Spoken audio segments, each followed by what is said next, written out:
I'll tell you a little bit about the mountain as we ride the bus from the Park Hotel, the 60 miles into the park, where you get to see your first good look at it. Not only is it the biggest mountain I've ever seen, it's the biggest mountain in all of North America. We're heading to Denali in Alaska. You know, it used to be called Mount McKinley after the president until somebody realized it already had a name before. And besides, McKinley never even visited Alaska, much less had anything to do with the mountain. Denali is neatly tucked away somewhere in the middle of the 9,500 square mile Denali National Park in Alaska. That's more than twice the size of Delaware. We started out from the lodge about 7 p.m. and the sun was bright, but I figured it'd be dark by the time we got there.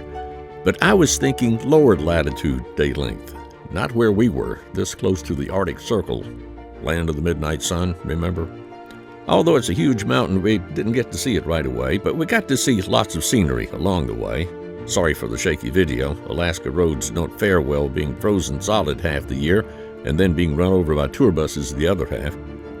We did stop a place or two, and this is what I remember most about Alaska, that you can plop your camera almost anywhere and get postcard photographs.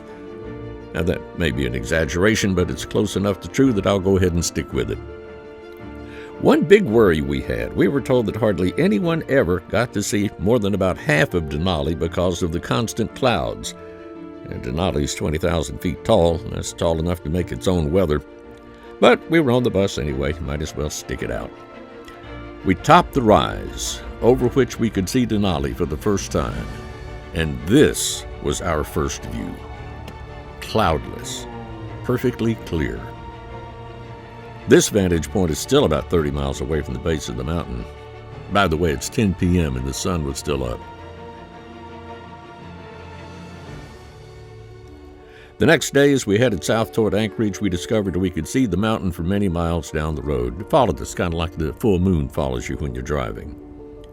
We stopped for lunch about 75 miles away from Denali. It still looms so large that you'd think you could walk back to it. This is my favorite shot of the big mountain, framed in fireweed from the Alaskan wilderness. Well, actually, it's from the edge of the parking lot at the restaurant where we stopped to eat, but I was still impressed.